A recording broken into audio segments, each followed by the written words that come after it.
Here is how you can attach a window cling. First, make sure that the surface is clean and free of dust.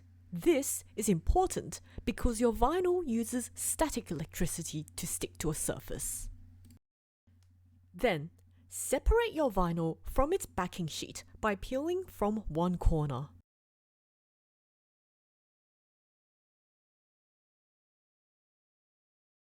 Position this where you would like it to go.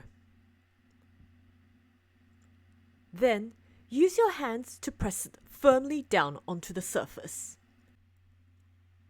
You can also use a ruler to smooth it out.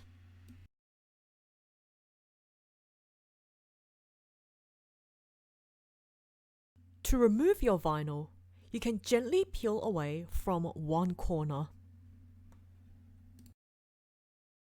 If your vinyl has gotten dusty, that's fine.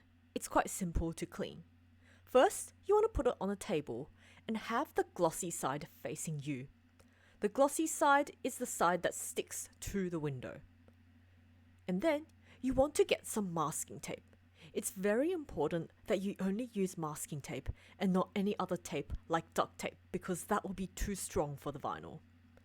If you have just a small section that you want to clean, then you just need to cut away a small segment of masking tape, roll it up between your fingers, and simply stick it onto the surface that's dirty and gently lift it away.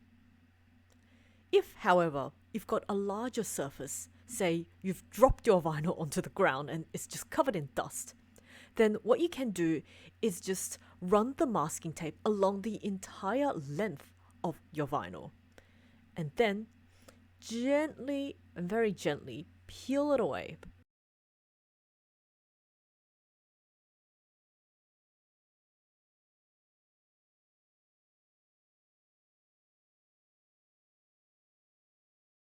And you can repeat this onto as many areas as you like.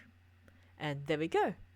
Your vinyl is nice and clean and ready to be stuck again onto another surface.